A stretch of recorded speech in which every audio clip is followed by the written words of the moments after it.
Don't you hate it when you go to start your riding mower and nothing happens? Even after you go to your battery and you check all your cables and they're nice and tight. We're gonna swing on over underneath the battery tray. And this is our fuse right here. We're gonna take it out and check. You can see there's a break in it.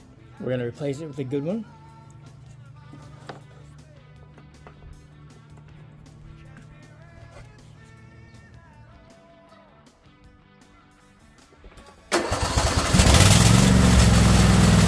Be sure to visit my channel, check out all my full length videos.